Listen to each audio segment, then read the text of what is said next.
Bismillahirrahmanirrahim. Assalamualaikum warahmatullahi wabarakatuh. Selamat siang dan salam sejahtera bagi kita semua dimanapun kita berada. Yang terhormat kepada Bapak dosen Dr. Budi Manfaat MSI, selaku dosen pada mata kuliah Metodologi Penelitian, dan perkenalkan, saya Bakurnia dengan NIM 200810501. Pada video kali ini, saya izin mempresentasikan proposal penelitian saya yang berjudul Model Matematika Pengaruh Air Wudhu Terhadap Kelembaban Kulit. Pada proposal penelitian ini dilatar belakangi oleh beberapa poin. Yang pertama, kurang tahunya seorang atas manfaat atau terhadap sesuatu yang dilakukan. Umumnya, orang melakukan atau melaksanakan sesuatu hanya karena perintah tanpa mengetahui manfaat yang akan atau telah didapatkannya nanti. Karena hanya sebatas menggugurkan kewajibannya, seperti melakukan wudhu. Dalam agama Islam, di dalamnya terdapat perintah untuk bersuci dengan cara berwudhu. Kebanyakan orang beragama Islam melakukan wudhu hanya sebagai syarat untuk melaksanakan sholat tanpa mengetahui atau ingin tahu manfaat dari wudhu tersebut. Sehingga mereka hanya mengerjakan secara asal-asalan. Wudhu sendiri memiliki arti bersih secara harfiah, dan menurut saya syara memiliki arti membersihkan anggota tubuh dimulai dari niat, membasuh wajah, kedua tangan, dan menyapu kepala, serta membasuh kaki.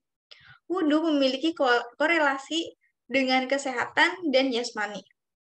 Menurut Undang-Undang Pokok Kesehatan Nomor 9 Tahun 1960, pada bab 1 pasal 2 tentang pengertian kesehatan, yang memiliki arti kesehatan adalah keadaan yang meliputi kesehatan badan, yaitu jasmani, rohani, yaitu mental, dan sosial, serta bukan hanya keadaan bebas dari penyakit, cacat, dan kelemahan.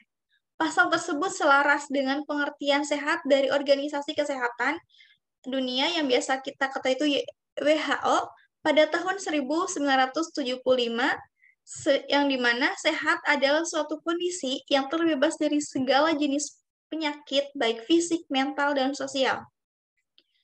Dan penelitian sebelumnya telah membuktikan adanya kaitan erat antara fisik dan psikis manusia dengan wudhu yang sesuai dengan tuntunan dan ajaran dari Rasulullah SAW, seperti manfaat wudhu bisa dijadikan terapi untuk menyembuhkan sindrom mata akibat paparan radiasi komputer. Manfaat wudhu dari kesehatan psikis salah satunya sebagai hidroterapi yang dapat mengurangi stres. Wudhu sendiri itu identik dengan air, yang dimana air itu dapat menormalisasikan suhu tubuh, yang dimana dari tadi suhu tubuh kita panas akibat aktivitas di luar, sehingga ketika kita kena wudhu, suhu tubuh tersebut diredam oleh air, sehingga membawa suhu tubuh menjadi kembali lebih normal, dan secara tidak langsung membuat wudhu bereaksi menjadi lebih stabil. Dan selanjutnya, selain air, wudhu juga bersentuhan langsung dengan kulit, yang dimana kulit itu merupakan anggota tubuh kita yang paling luas dan terletak paling luar dari tubuh manusia. Dari situ kita tahu jumlah kadar air dalam kulit sangat mempengaruhi kondisi kelembaban kulit kita. Kulit dikatakan sehat jika kadar air pada stratum corneum atau SC kulit, lapisan luar mengandung 10% air dan 30% pada lapisan luar. Kulit memiliki kadar air sekitar 30% di dalamnya, yang terdiri dari elastisitas kulit, daya tahan kulit, dan kekenyalan kulit.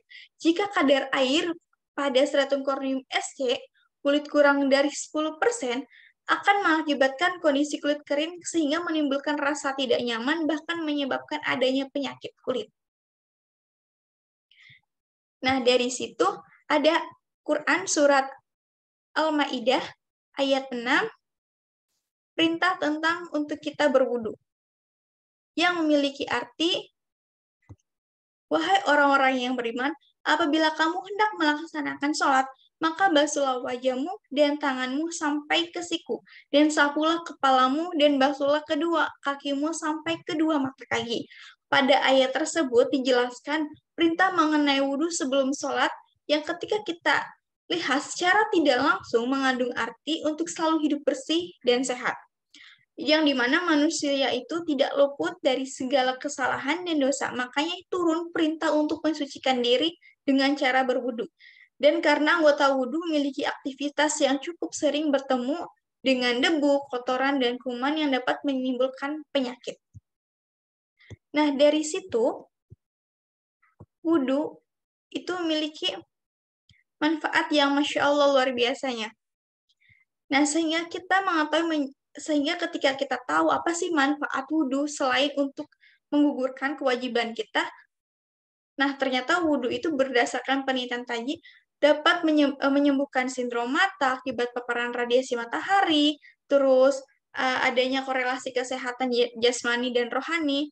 Nah, dari situ setelah kita mengetahuinya, kita menjadikannya lebih bersyukur dan ikhlas, serta sadar dalam menjalankannya bukan hanya lagi sebagai batas, sebagai syarat menggugurkan kewajiban. Dari hal tersebut, penulis ingin mengkaji kadar kelembaban kulit wajah sebelum wudhu dan setelah wudhu. Nah, di sini dari beberapa anggota wudhu, di sini penulis berfokus pada kulit bagian wajah. Oke, next di sini ada pernyataan masalah. Merujuk dari latar belakang tadi yang dibahas, dapat diidentifikasi masalah sebagai berikut.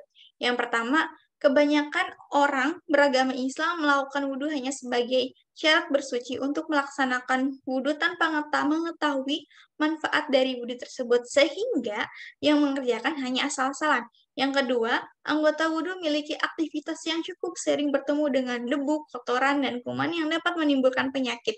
Yang ketiga, tidak menentunya kadar jumlah air pada kondisi kelembaban kulit.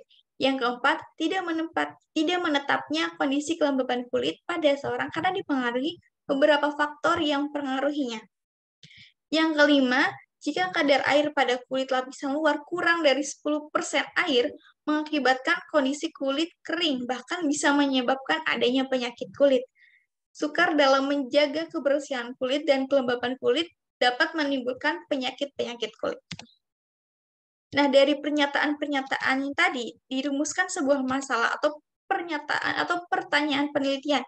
Yang pertama, bagaimana pengaruh air wudhu terhadap kelembaban kulit wajah?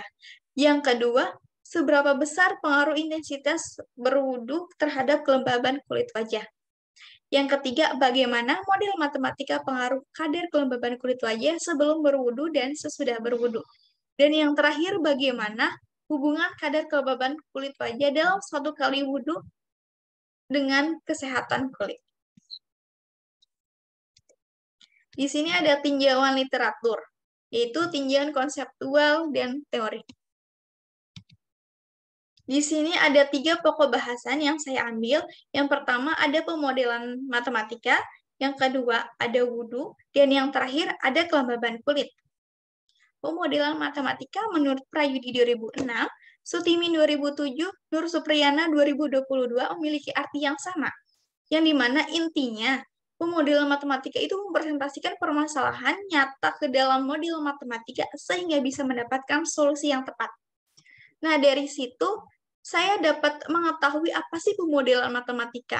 Nah, pemodelan matematika merupakan proses menerjemahkan dari problem kehidupan atau kehidupan dunia nyata dalam bentuk matematika sehingga problem tersebut dapat mendapatkan solusi yang terbaik. Kemudian ada wudhu. Pengertian wudhu menurut Wahba al-Zuhali, al-Ghazali, Sahli bin Abdul Aziz al-Syaikh ialah memiliki arti yang sama, intinya membasuh anggota badan yaitu wudhu, wajah, kedua tangan, kepala, dan kedua kaki dengan menggunakan air. Dari situ saya mengetahui apa arti wudhu. Ialah dimulai dari niat, suatu kegiatan yang dimulai dari niat, membasuh tangan, muka, serta menyapu kepala dan kaki menggunakan air dengan bertujuan untuk mensucikan. Kemudian, kelembaban kulit. Jumlah kadar kelembaban kulit sangat mempengaruhi kondisi kelembaban kulit. Kulit dikatakan sehat jika kadar air dalam stratum corneum atau SC, kulit lapisan luar mengandung 10% air dan 30% pada lapisan dalam. Kulit memiliki kadar air sekitar 30% yang di dalamnya terdiri dari elastisitas kulit, daya tahan kulit, dan kekenyalan kulit. Kurangnya menjaga kebersihan dan kelembaban kulit dapat menimbulkan penyakit-penyakit kulit dan wudhu dapat melunturkannya. Seperti yang tertulis pada buku yang berjudul Prayers, A Sport of the Body and Soul yang ditulis oleh McCord Salem menerangkan bahwa wudhu dapat menghindari penyakit kulit seperti kanker. Penyakit kulit kanker itu disebabkan kurangnya kebersihan kulit akibat debu, kotoran, dan bahan kimia yang menyerap pada permukaan kulit. Kemudian, tinjauan literatur riset terdahulu. Di sini ada beberapa tinjauan literatur relevan dengan proposal penelitian. Yang pertama, penelitian dari Farah Fauzi Zulfa 2019 yang berjudul Manfaat Wudhu Terhadap Kesehatan dari Perspektif Hadis Nabi Shallallahu Alaihi Wasallam, suatu kajian hadis tahlili dalam jurnal skripsi Universitas Alauddin Makassar merupakan manfaat wudhu terhadap penelitian terhadap kesehatan berdasarkan hadis. Yang kedua, penelitian Zafira Najla yang berjudul Keutamaan Air Wudhu sebagai Kecantikan Kulit, studi tahrij dan syarah hadis dalam jurnal riset agama volume 1 nomor 2 Agustus 2021 halaman 458 sampai 469 merupakan manfaat air wudhu sebagai kecantikan kulit wajah.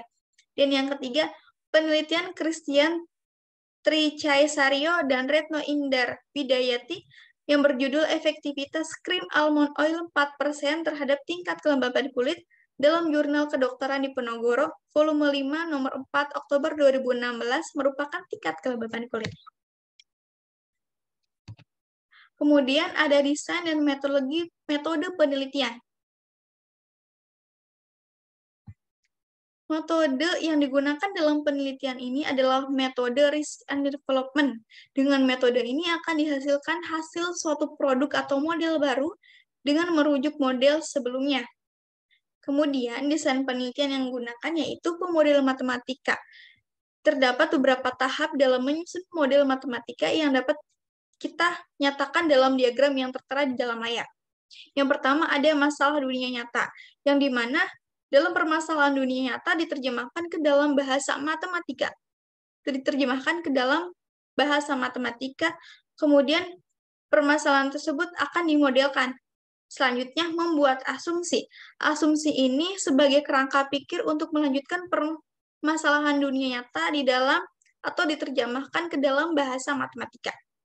Kemudian memformulasikan persamaan atau pertidaksamaan.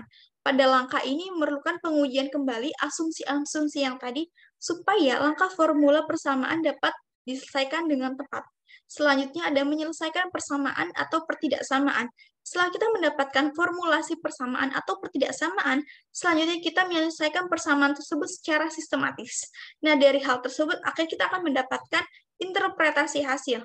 Nah, interpretasi hasil ini menghubungkan antara formula matematika dengan permasalahan dunia nyata yang tadi yang awal, biasanya hasilnya itu kita terjemahkan ke dalam grafik ataupun yang lainnya. Nah, baru didapat solusi nyata dari permasalahan dunia yang tadi. Nah, kemudian